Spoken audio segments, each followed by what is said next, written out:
नमस्कार, KP news के bulletin में आपका स्वागत है। मैं हूं पूजा आपके साथ। चलिए शुरू करते हैं आज के खबरों का सिलसिला। उससे पहले एक नजर आज के सुर्खियों पर डालते हैं। बीदर जिला वक्फ सलाहकार समिति के अध्यक्ष मोहम्मद फिरोज खान ने खटक चिंचोली ग्राम में रही जामिया मस्जिद का दौरा किया।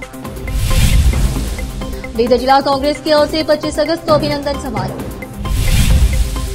कर्नाटक के मुख्यमंत्री सिद्धरामैया ने भाजपा पर राजनीतिक प्रतिशोध में दलित नेताओं का शोषण करने का आरोप लगाया।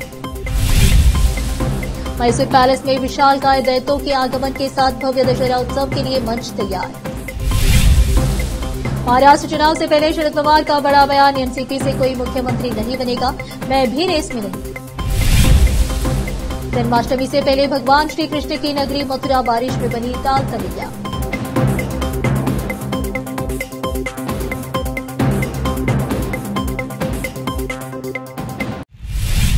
समाचारों का सिलसिला शुरू करते हुए देखते हैं समाचार विस्तार से। बीदर की खटक चिंचोली में रही जामिया मस्जिद समिति ने आज बीदर जिला वक्फ सलाहकार समिति के अध्यक्ष मोहम्मद फिरोज खान को आमंत्रित कर उन्हें मस्जिद से जुड़ी समस्याओं के बारे में बताया गया। मस्जिद समिति के जिम्मेदारों ने मोहम्मद फिरोज खान से मस्जिद में वजूखाने, शौचालय, मस्जिद की चौदीवारी सहित अन्य समस्याओं के बारे में अध्यक्ष को अवगत कराया गया। मस्जिद से जुड़े समस्याओं को सुनने के बाद मोहम्मद फिरोज खान ने कहा कि जिले में रहे सभी मस्जिदों को वक्फ कार्यालय द्वारा दस्तावेज आदि के आवेदन दाखिल करने के लिए सूचित किया गया है। मस्जिद के जिम्मेदारों से मोहम्मद फिरोज खान ने कहा कि मस्जिद की सभी समस्याओं को जल्द से जल्द हल किया जाएगा और कब्रिस्तान के मामले में भी जल्द ही समाधान निकाला जाएगा। इस अवसर पर मोहम्मद फिरोज खान ने जिला वक्फ कार्यालय के अधिकारियों को दिशा निर्देश देते हुए कहा कि मस्जिद की समस्याओं को जल्द हल करने का प्रयास करें। इस मौके पर बीदर जिला सलाहकार समिति के अध्यक्ष मोहम्मद फिरोज खान का मस्जिद समिति ने सम्मान किया। इस मौके पर मस्जिद के जिम्मेदारों के अलावा वक्फ अधिकारी व कर्मी आदि उपस्थित थे। बीदर जिला कांग्रेस इकाई की ओर से 25 अगस्त को सुबह 10 बजे शहर के चिकपेट हैदराबाद रिंग रोड पर स्थित हेब्बाले कन्वेंशन हॉल में नए जनप्रतिनिधियों और सरकार द्वारा विभिन्न पदों के लिए नामांकित प्रमुख लोगों के लिए एक अभिनंदन समारोह आयोजित किया गया। कांग्रेस जिला इकाई के अध्यक्ष बसवराज जापशेट्टी ने कहा कि सांसद सागर खंडे, विधान परिषद सदस्य डॉक्टर चंद्रशेखर पाटिल, कर्नाटक मत्स्य विकास निगम की अध्यक्ष मालावी नारायण राव और जिला गारंटी प्राधिकरण के अध्यक्ष अमृतराव चिमकोड़ को सम्मानित किया जाएगा। समारोह का उद्घाटन जिले के प्रभारी मंत्री ईश्वर खंडे करेंगे। अध्यक्षता नगर प्रशासन एवं हज मंत्री रहीम खान करेंगे। मुख्य अतिथि के रूप में पूर्व मुख्यमंत्री राजशेखर पाटिल, विधान परिषद सदस्य भीमराव पाटिल, पूर्व विधायक अशोक खेड़ी, पूर्व विधान परिषद सदस्य विजय सिंह, अरविंद कुमार अरली, नेता भीमसेन सिंधे आदि शामिल होंगे। रोकते समाचारों का सिलसिला एक ब्रेक के लिए, जल्द लौटते हैं ब्रेक के बाद। कील मुहासों के दाग, मस्सा, बालों का झड़ना, गंजापन, चेहरे पर अनचाहे बालों से परेशान लोगों के लिए खुशखबरी।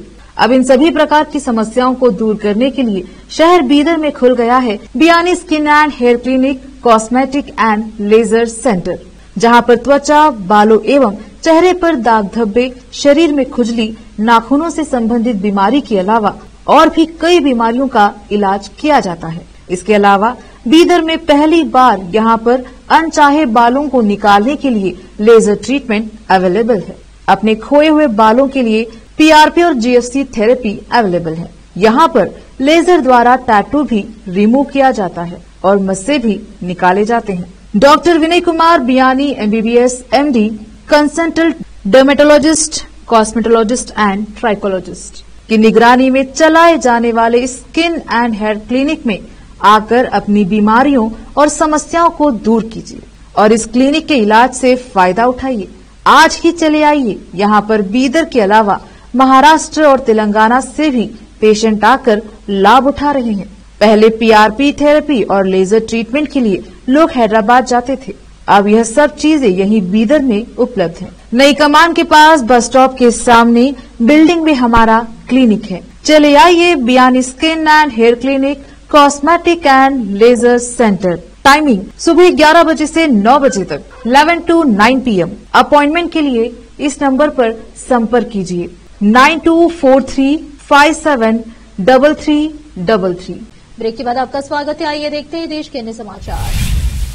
मुख्यमंत्री सिद्धरामैया ने भाजपा नेताओं पर निशाना साधा जो मैसूर शहरी विकास प्राधिकरण MUDA मामले में उनके खिलाफ मुकदमा चलाने की अनुमति देने के लिए राज्यपाल थावरचंद गहलोत की आलोचना करने वाले कांग्रेस नेताओं के खिलाफ प्रदर्शन कर रहे हैं।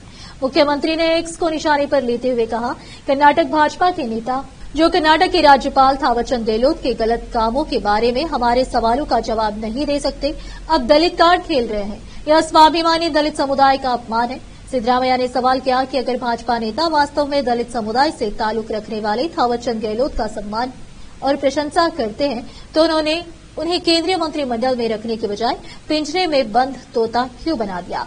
मुख्यमंत्री ने सवाल किया कि उनसे मंत्री पद छीनकर और राजनीतिक विरोधियों के खिलाफ प्रतिशोध में एक दलित नेता को मोहरे के रूप में इस्तेमाल करके क्या आप दलित समुदाय के साथ घोर अन्याय और अपमान नहीं कर रहे हैं। मुख्यमंत्री ने कहा कि पूर्व प्रधानमंत्री अटल बिहारी वाजपेयी ने दलित समुदाय से आने वाले बंगारू लक्ष्मण को भाजपा का राष्ट्रीय अध्यक्ष बनाया था, लेकिन भाजपा के नेता इसे बर्दाश्त नहीं कर सके और उन पर भ्रष्टाचार के झूठे आरोप लगाए, जिसके कारण उनका असमय निधन हो गया।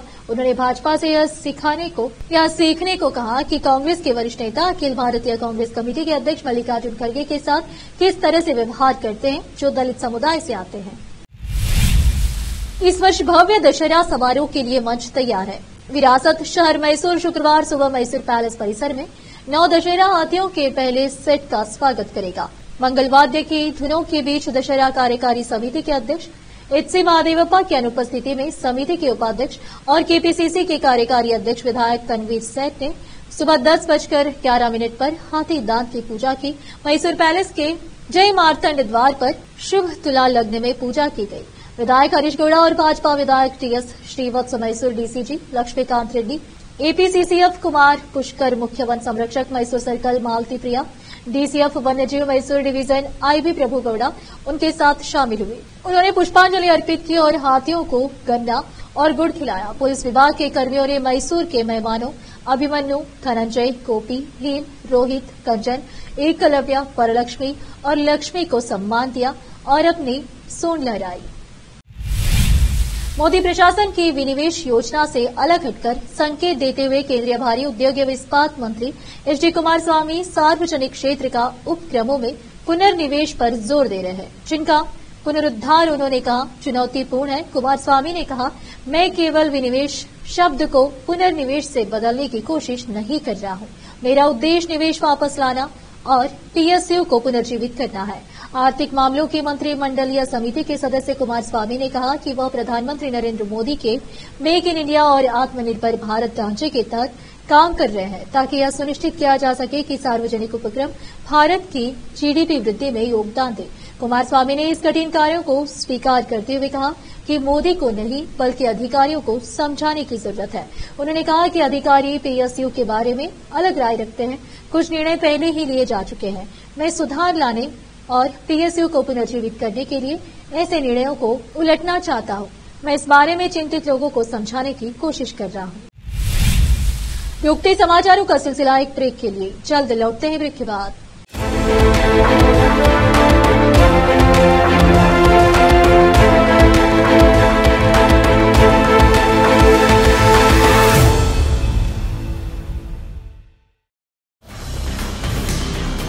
हिंदुस्तान के हर कोने में हम हैं मौजूद। 24 घंटे हालात पर गहरी नजर, खबरों से जुड़े चुपते सवालात और आपको दिखाता है धार्मिक, सामाजिक, राजनीतिक, लोकल और इंटरनेशनल न्यूज की सबसे बेहतर कवरेज, जो आपको रखती है हर पल बाखबर। देश और दुनिया भर की खबर के लिए देखते रहें केपी न्यूज 24/7। ब्रेक के बाद आपका स्वागत है। आइए देखते हैं देश के अन्य समाचार। महाराष्ट्र विधानसभा चुनाव से पहले शरद पवार ने महाविकास आघाड़ी में मुख्यमंत्री पद को लेकर बड़ा बयान दिया है। पुणे में एनसीपी के नेता शरद पवार ने उद्धव ठाकरे और संजय राउत की मांग पर कहा कि उनकी पार्टी एनसीपी से कोई मुख्यमंत्री नहीं बनेगा और मैं खुद भी मुख्यमंत्री नहीं बनूंगा। शरद पवार ने कहा कि राज्य में सत्ता परिवर्तन करना ही पहला लक्ष्य है। मुख्यमंत्री कौन होगा, कौन नहीं होगा, ये सवाल अभी खड़ा करना उचित नहीं है। शरद पवार ने कहा कि मेरी पार्टी में कोई मुख्यमंत्री पद को लेकर इच्छुक नहीं है, न ही हम किसी का चेहरा प्रोजेक्ट करना चाहते हैं। हम चाहते हैं कि राज्य में सत्ता परिवर्तन हो। हम जनता की भलाई के लिए अच्छी सरकार देना चाहते हैं। सत्ता परिवर्तन करना हमारी पहली प्राथमिकता है। अभी मुख्यमंत्री कौन होगा कौन नहीं, सवाल खड़े करने का कोई मतलब नहीं है। हमारे में से तो कोई नहीं होगा, मैं तो बिल्कुल नहीं रहूंगा। जनता सत्ता परिवर्तन करना चाहती है और उसी पर हमें ध्यान केंद्रित करना है। मथुरा में श्री कृष्ण जन्माष्टमी से पहले बारिश ने नगर निगम और प्रशासन के दावों की पोल खोलकर रख दी है। शुक्रवार को हुई भारी बारिश से शहर पानी पानी हो गया है। जगह जगह भारी जल जमाव देखा जा रहा है। कई जगहों पर बारिश की वजह से सड़कें भी क्षतिग्रस्त हो गई है। रोड पर पानी जमा हो गया है। कई लोगों को अपनी गाड़ी खुद से खींच कर ले जाते देखा गया। मथुरा में भारी बारिश से जल जमाव और सड़कें खराब होने से श्रद्धालुओं परीक्षा देने आए छात्रों और आम लोगों को भारी परेशानी का सामना करना पड़ रहा है। मथुरा बस स्टैंड के समीप बना रेलवे पुल के नीचे पानी जमा हो गया है, जहां पर बस भी फंस गई।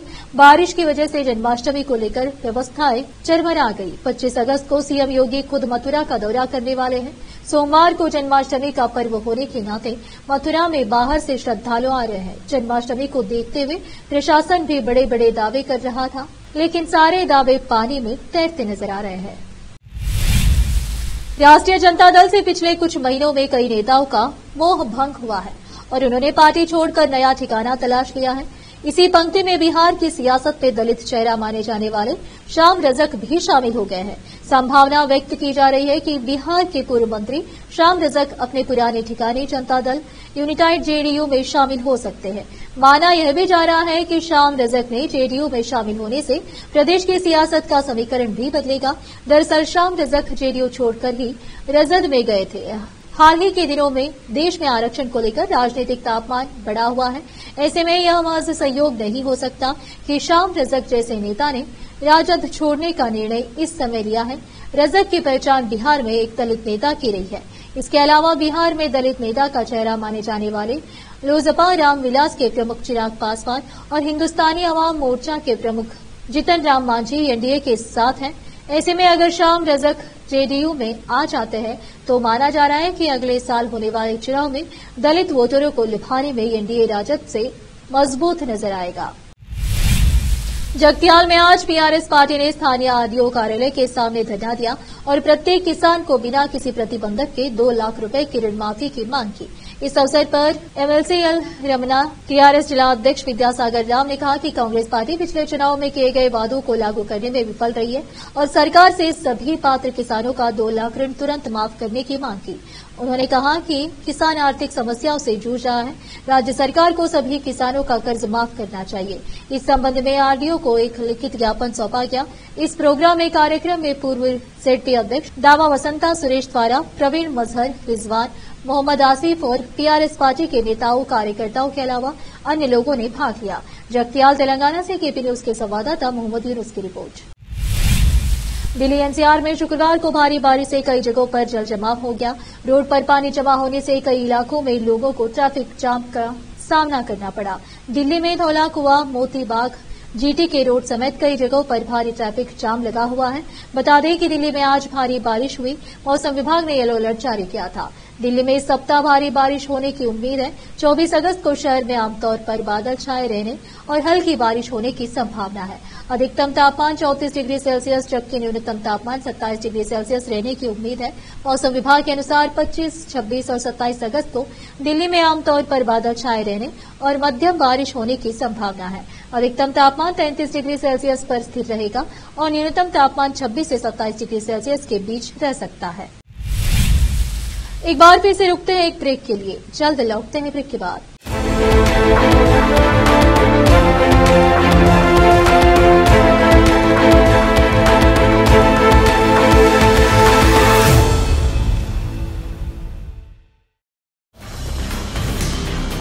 हिंदुस्तान के हर कोने में हम हैं मौजूद। 24 घंटे हालात पर गहरी नजर, खबरों से जुड़े चुपते सवालात और आपको दिखाता है धार्मिक, सामाजिक, राजनीतिक, लोकल और इंटरनेशनल न्यूज की सबसे बेहतर कवरेज जो आपको रखती है हर पल बाखबर। देश और दुनिया भर की खबर के लिए देखते रहें KP News 24/7। ब्रेक के बाद आपका स्वागत है। आइए अब देखते हैं अंतर्राष्ट्रीय समाचार। भारत और अमेरिका ने अब व्यापक वैश्विक रणनीतिक साझेदारी की ओर कदम बढ़ा दिया है। यानी आने वाले समय में अब भारत और अमेरिका मिलकर अब दुनिया की दिशा तय करेंगे। दुनिया के दो सबसे बड़े लोकतंत्र के बीच यह साझेदारी बेहद अहम है। रक्षा मंत्री राजनाथ सिंह ने वॉशिंगटन की आधिकारिक यात्रा के दौरान भारत और अमेरिका के बीच दो प्रमुख समझौते पर हस्ताक्षर किए हैं। सिंह दोनों देशों के बीच व्यापक वैश्विक रणनीतिक साझेदारी को और बढ़ावा देने के लिए अमेरिका की यात्रा पर पहुंचे हैं। बृहस्पतिवार को हस्ताक्षरित ये समझौते सुरक्षा व्यवस्था आपूर्ति SOSA और संपर्क अधिकारियों की नियुक्ति के संबंध में समझौता ज्ञापन से संबंधित है। रक्षा मंत्रालय ने शुक्रवार को X पर एक पोस्ट में इस कार्यक्रम की कुछ तस्वीरें साझा करते हुए कहा, रक्षा मंत्री राजनाथ सिंह की अमेरिका यात्रा के दौरान वाशिंगटन में दो महत्वपूर्ण दस्तावेजों पर हस्ताक्षर किए गए। दोनों पक्षों के वरिष्ठ रक्षा अधिकारियों ने सुरक्षा व्यवस्था आपूर्ति SOSA और संपर्क अधिकारियों की नियुक्ति के संबंध में समझौता ज्ञापन पर हस्ताक्षर किए। सिंह बृहस्पतिवार को अमेरिका की 4 दिवसीय यात्रा पर यहां पहुंचे। नेपाल में 40 यात्रियों को लेकर जा रही एक भारतीय बस नदी मारस्याङ्गडी नदी में गिर गई। यह हादसा तनहुन जिले में हुआ है। तनहुन जिला पुलिस दफ्तर के DSP दीप कुमार राय ने हादसे की पुष्टि की और बताया कि UPFT 7623 नंबर प्लेट वाली बस नदी में गिर गई है। अधिकारियों के मुताबिक यह बस पोखरा से काठमांडू जा रही थी। जानकारी के मुताबिक UP नंबर वाली यह बस पोखरा से काठमांडू जा रही थी। इसी बीच तनहुन जिले में यह मारस्याङ्गडी नदी में गिर गई। बस में कुल 40 यात्री सवार थे। 14 की मौत हो गई है, जबकि 16 यात्रियों को बचा लिया गया है। इस बीच नेपाल सेना का एक MI-17 हेलीकॉप्टर मेडिकल टीम लेकर घटनास्थल के रवाना हुए हैं। काठमांडू के त्रिभुवन अंतर्राष्ट्रीय हवाई अड्डे के हेलीपैड से हेलीकॉप्टर ने उड़ान भरी है। फिर से एक नजर सुर्खियों पर। बीदर जिला वक्फ सलाहकार समिति के अध्यक्ष मोहम्मद फिरोज खान ने खटक चिंचोली ग्राम में रही जामिया मस्जिद का दौरा किया। बीदर जिला कांग्रेस की ओर से 25 अगस्त को अभिनंदन समारोह। कर्नाटक के मुख्यमंत्री सिद्धरामैया ने भाजपा पर राजनीतिक प्रतिशोध में दलित नेताओं का शोषण करने का आरोप लगाया। मैसूर पैलेस में विशालकाय दैत्यों के आगमन के साथ भव्य दशहरा उत्सव के लिए मंच तैयार। महाराष्ट्र चुनाव से पहले शरद पवार का बड़ा बयान, एनसीपी से कोई मुख्यमंत्री नहीं बनेगा, मैं भी रेस में नहीं। जन्माष्टमी से पहले भगवान श्री कृष्ण की नगरी मथुरा बारिश में बनी ताल तलैया।